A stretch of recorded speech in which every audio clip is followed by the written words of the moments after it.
Mr. Murali Pillai. Question 12, please.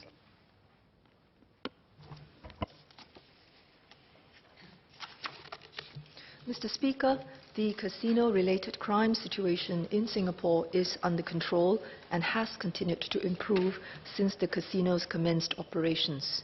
Between 2010 and 2018, the annual number of casino crimes fell by 58%, from 299 to 126 cases. Police and the Casino Regulatory Authority, or CRA, actively manage the law and order concerns relating to the casinos. To prevent infiltration of criminal elements into the casinos, CRA licenses casino employees and subjects them to stringent checks. Police exchange information with their counterparts in other countries on the latest casino-related crime trends and persons of interest. MHA has put in place tough penalties for casino-related crimes, and police adopt a zero-tolerance approach towards such crimes. Police and CRA also work closely with the casino operators to deter crime through regular surveillance and patrols. Mr. Pillai. Mr. Speaker, sir, I thank the Honourable Minister for her comprehensive answer to my question. I have a few supplementary questions. Firstly, in relation to the crime, how much of it are committed by organised crime syndicates?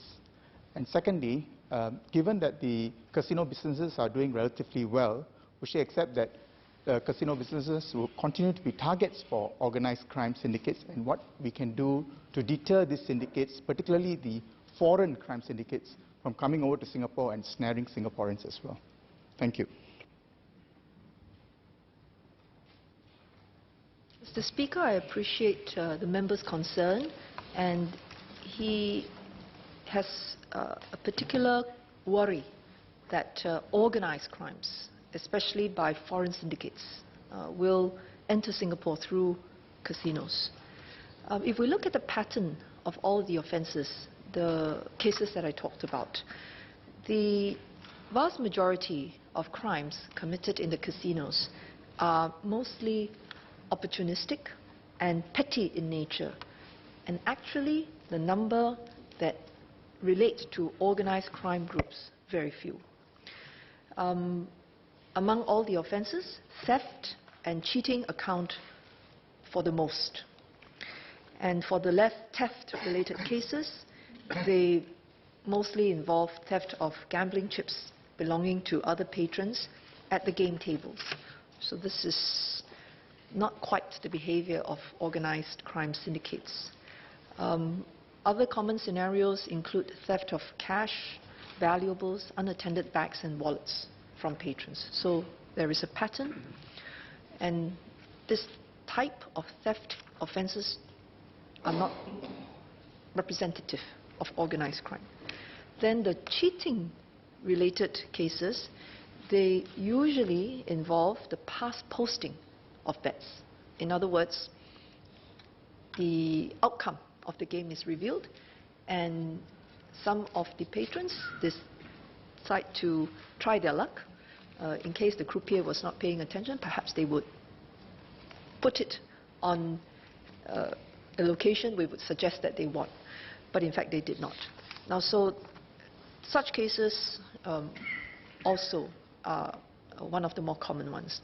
There have also been cases where counterfeit chips were used by patrons. So that gives us a sense.